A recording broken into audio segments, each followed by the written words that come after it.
here I've been asked to expand those brackets to a power of 5. So I'm going to want to use binomial expansion for that. I'm not going to want to actually expand all those pairs of brackets out. And you're given the binomial expansion formula, so I've just pasted it up there. So 1 minus 2x to the power of 5. So for our expansion, a is 1, b is minus 2x, and n is 5. So it's 1 to the power of 5. Now, I don't really need to bother with the power of 5, because obviously 1 to the power of anything is just 1, but I'll write it there just to make the pattern clear. So then it's 5 choose 1. 1 to the power of 4, again, that doesn't actually have to be there.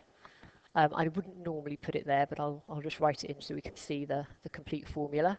And then 5 choose 2, 1 to the power of 3, minus 2x squared. So those brackets around the minus 2x are vital, because now I'm going to do 5 choose 1 times minus 2x. In fact, that's going to be a negative term. So I'm just straight away going to put minus, and then 5 choose 1 is just 5, so times by that minus 2 from the minus 2x, it's going to make that second term minus 10x. So then when I look to my x squared term, I can immediately see that when I square out those brackets, that's going to become positive 4x squared. So I know that's going to be a positive term. And then if I put that into my calculator, 5 choose 2 is 10, times positive 4, it's going to make that 40x squared. And obviously there would be more powers, but it's only asked me to go up the x squared term.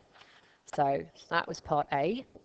So part B, it then asks me to basically multiply what I've just expanded by another set of brackets, but it only wants the coefficient of x squared, so I'm probably not going to need to multiply out the entire thing.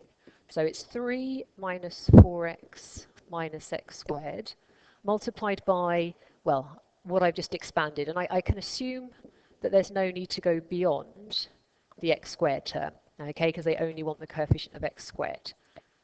So that would carry on, but it's going to obviously give me powers higher than x squared. So if all I need is the coefficient of x squared, I can save myself a little bit of effort by thinking, well, when I multiply those brackets out, which ones are going to give me x squared terms? And it'll be 3 times the 40x squared. It'll be the minus 4x times the minus 10x.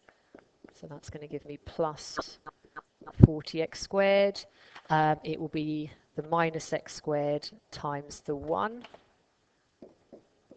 And then if I collect all those terms together, that's going to give me 159, I think. Yeah, 159 x squared. And then just be careful. If it asks specifically for the coefficient, you actually wouldn't be all right just leaving that as your answer. Clearly, we've done the maths, but they would want me to specifically say that the coefficient is 159 and have it written there without the x squared.